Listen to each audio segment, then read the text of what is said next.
Who was Mary, the mother of Jesus? More than just the Virgin, more than just the mother of the Messiah, what did the earliest Christian writers, the so-called Apostolic Fathers and their successors, really teach about her? Today we dive into Mary's secret identity, uncovered through their words. Mary bore the one who is God and man, therefore she is the Mother of God. For example, a summary of early fathers notes that the Virgin Mary, being obedient to his word, received from an angel the glad tidings that she would bear God.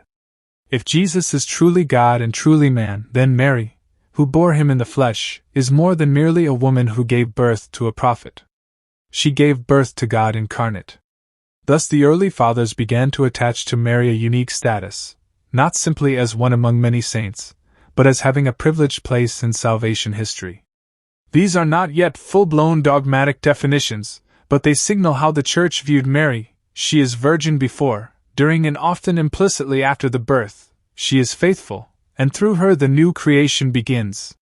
There's the idea of Mary as uniquely graced, set apart for her role.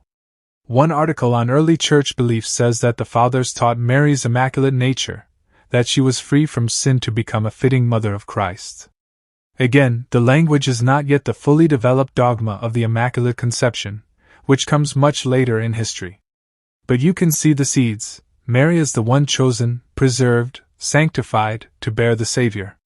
So what is Mary's secret identity?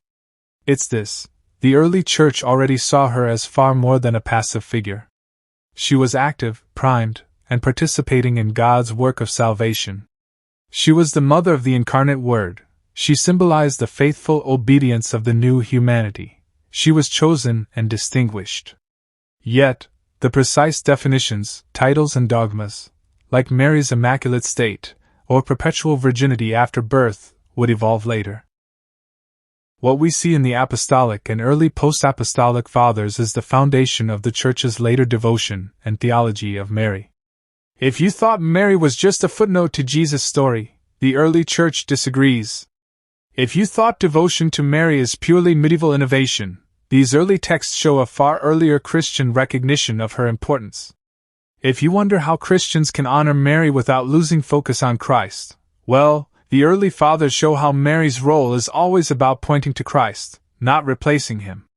In the end, Mary's secret identity is not just as mother of Jesus, but as a sign and participant of salvation history, rooted in the earliest Christian voices.